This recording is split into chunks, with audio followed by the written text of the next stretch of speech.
My Bondage and My Freedom, Chapter 25, Various Incidents.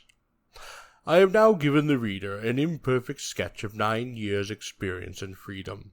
3 years as a common laborer upon the wharves of New Bedford, 4 years as a lecturer in New England, 2 years of semi-exile in Great Britain and Ireland. A single ray of light remains to be flung upon my life during the last 8 years, and my story will now be done. A trial awaited me on my return from England to the United States, for which I was but very imperfectly prepared. My plans for my then future usefulness as an anti-slavery advocate were all settled.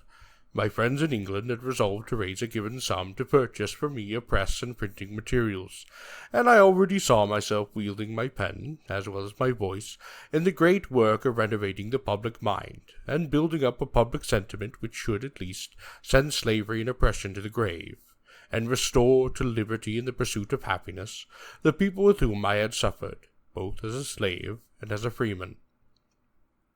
Intimation had reached my friends in Boston of what I intended to do before my arrival, and I was prepared to find them favorably disposed toward my much-cherished enterprise. But in this I was mistaken. I found them very earnestly opposed to the idea of me starting a paper, and for several reasons. First, the paper was not needed. Secondly, it would interfere with my usefulness as a lecturer. And thirdly, I was better fitted to speak than to write. Fourthly, the paper could not succeed. This opposition, from a quarter so highly esteemed, and to which I had been accustomed to look for advice and direction, caused me not only to hesitate, but inclined me to abandon the enterprise, all previous attempts to establish such a journal having failed. I felt that probably I should but add another to the list of failures, and thus contribute another proof to the mental and moral deficiencies of my race. Very much that was said to me in respect to my imperfect literary acquirements I felt to be most painfully true.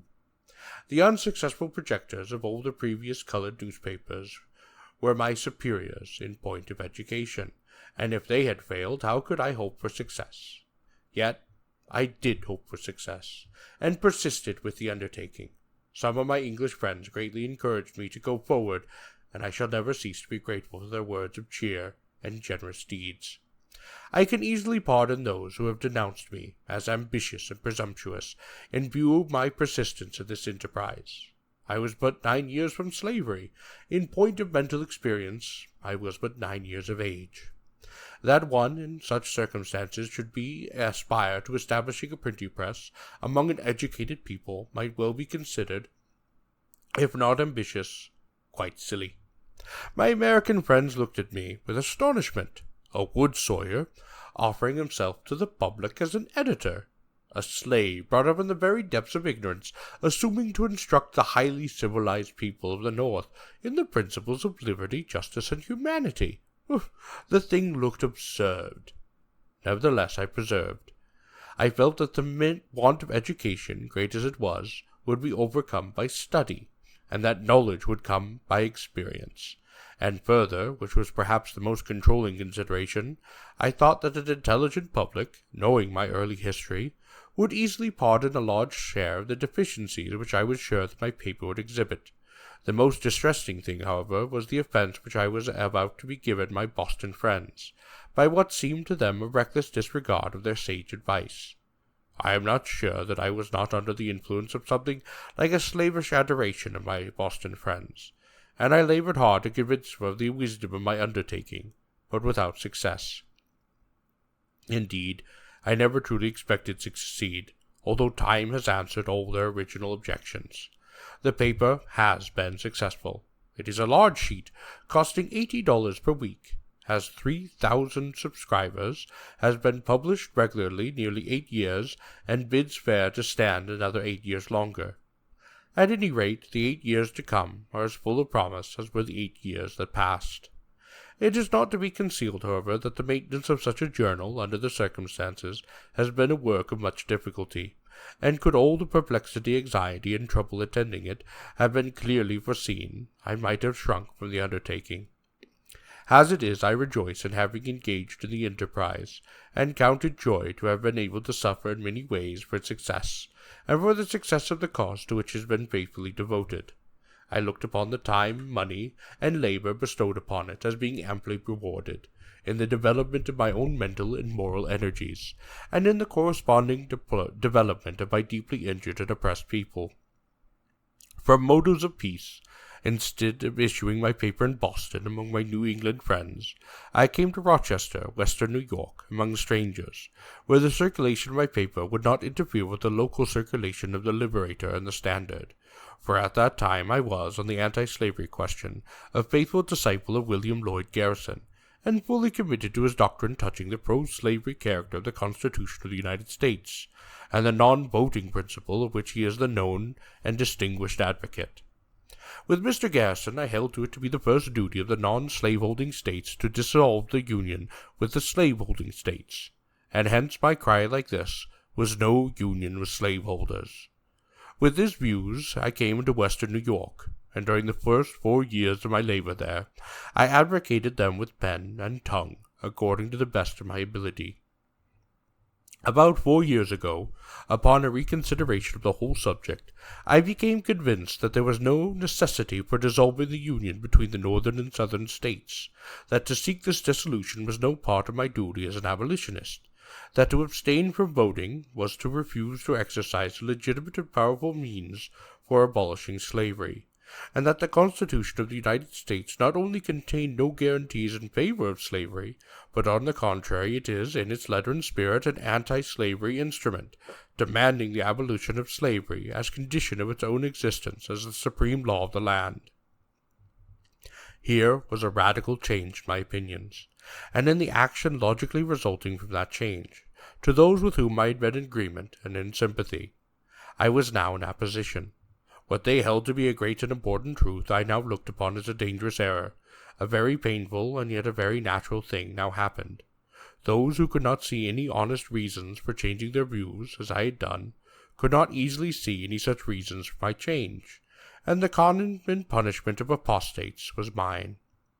The opinions first entertained were naturally derived and honestly entertained, and I trust that my present opinions have the same claims to respect.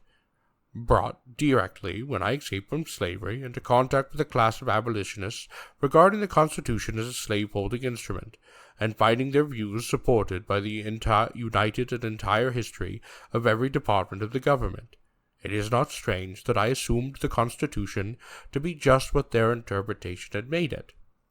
I was bound, not only by their superior knowledge, to take their opinions as true ones in respect to the subject, but also because I had no means of showing their unsoundness. But for the responsibility of conducting a public journal, and the necessity imposed upon me of meeting the opposite views from abolitionists in the state, I should in all probability have remained as firm in my disunion views as any other disciple of William Lloyd Garrison. My new circumstances compelled me to rethink the whole subject, and to study, with some care, not only the just and proper rules of legal interpretation, but the origin, design, nature, rights, powers, and duties of a civil government, and also the relations which human beings sustain to it. By such a course of thought and regarding, I was conducted to the conclusion that the Constitution of the United States, inaugurated to form a more perfect union, establish justice, ensure domestic tranquillity, provide for the common defense, promote the general welfare, and secure the blessings of liberty, could not well have been designed at the same time to maintain and perpetuate a system of rapine, murder, like slavery, especially as not one word can be found in the Constitution to authorize such a belief. Then again, if the declared purpose of an instrument are to govern the meaning of all its parts and details, as clearly should, the Constitution of our country is a warrant for the abolition of slavery in every state in the American Union. I mean, however, not to argue, but simply to state my views. It would require very many pages of a volume like this to set forth the arguments demonstrating the unconstitutionality and the complete illegality of slavery within our land. And as my experience, and not my arguments, is within the scope and contemplation of this volume, I omit the latter, and proceed with the former. I will now ask the kind reader to go back a little in my story, while I bring up a thread left behind for convenience's sake, but which, small as it is, cannot be properly omitted altogether. That thread is American prejudice against color, and its varied illustrations in my own experience. When I first went among the abolitionists of New England and began to travel, I found this prejudice very strong and very annoying. The abolitionists themselves were not entirely free from it, and I could see that they were nobly struggling against it. In their eagerness sometimes to show their contempt for the feeling, they proved that they had not entirely recovered from it, often illustrating the saying in their conduct that a man may stand up so straight as to lean backward. When it was said to me, "Mr. Douglas, I will walk to meeting with you. I am not afraid of a black man," I could not help thinking, seeing nothing very frightful in my appearance, why should you be? The children at the North had all been educated to believe if they were bad, the old black man, not the old devil, would get them, and it was evidence of some courage, for any so educated, to get the better of their fears. The custom of providing separate cars for the accommodation of colored travelers was established on nearly all the railroads of New England a dozen years ago, regarding this custom as a fostering the spirit of caste. I made it a rule to sit myself in the cars for the accommodation of passengers generally. Thus seated, I was sure to be called upon to betake myself to the Jim Crow car. Refusing to obey, I was often dragged out of my seat, beaten, and severely bruised by conductors and brakemen. Attempting to start from Lynn one day for Newburyport on the Eastern Railroad, I went, as my custom was, into one of the best railroad carriages upon the road.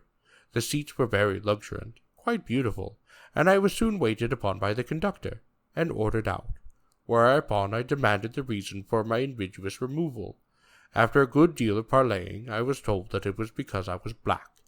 This I denied, and appealed to my company to sustain my denial, but they were evidently unwilling to commit themselves on a point so delicate, and requiring such nice powers of discrimination, for they remained as dumb as death.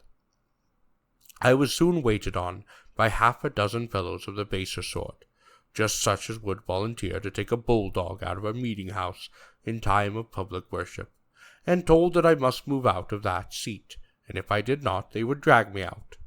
I refused to move, and they clutched me head, neck, and shoulders.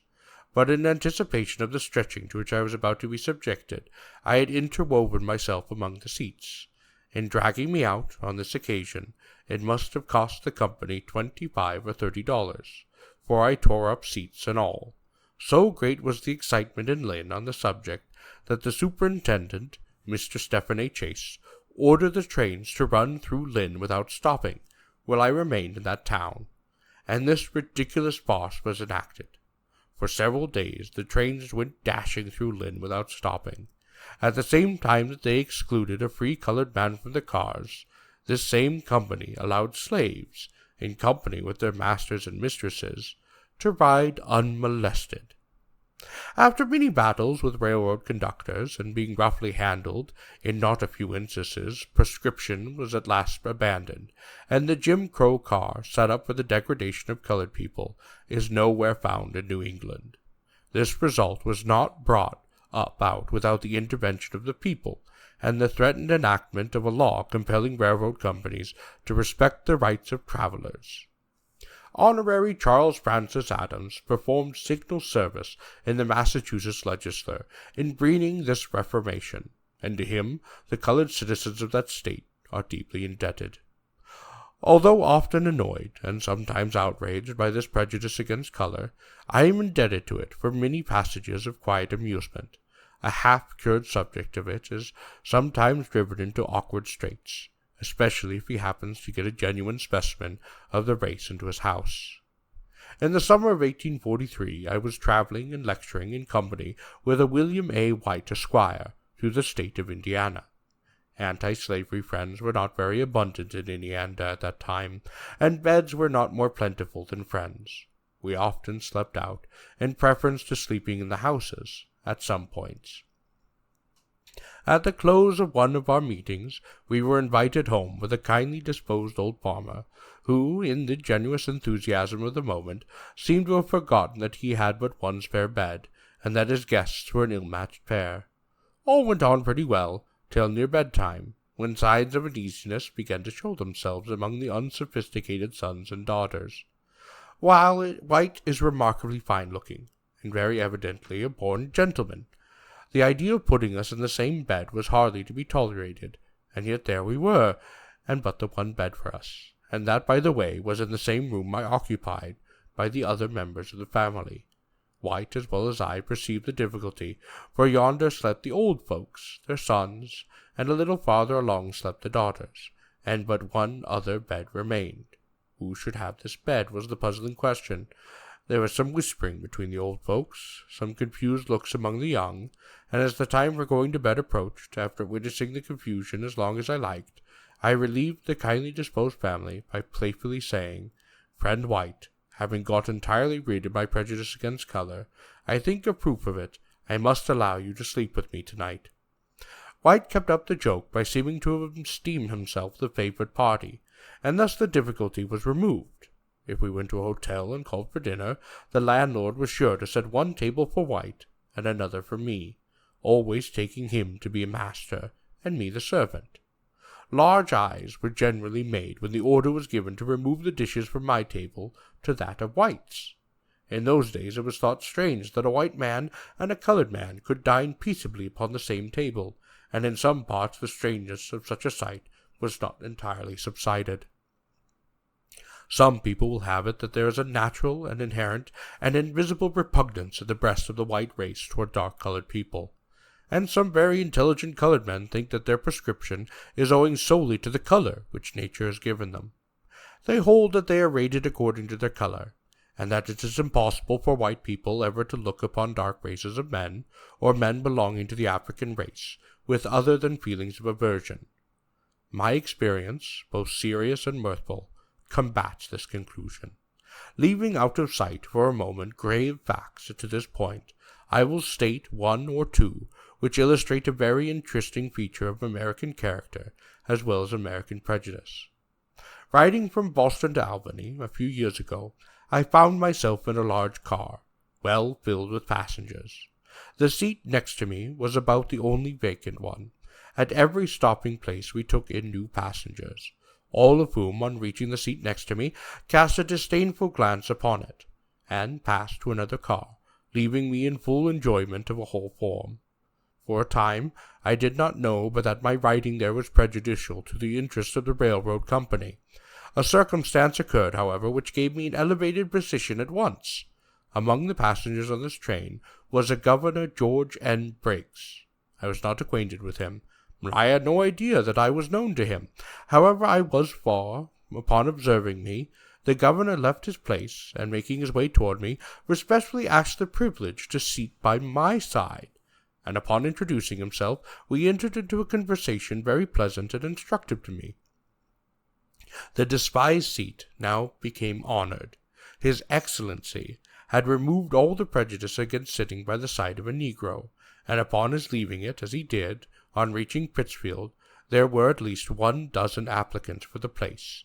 The governor had, without changing my skin a single shade, made the place respectable, which before was despicable. A similar incident happened to me once on the Boston and New Bedford Railroad, and the leading party to it has since been governor of the state of Massachusetts. I allude to a Colonel John Henry Clifford.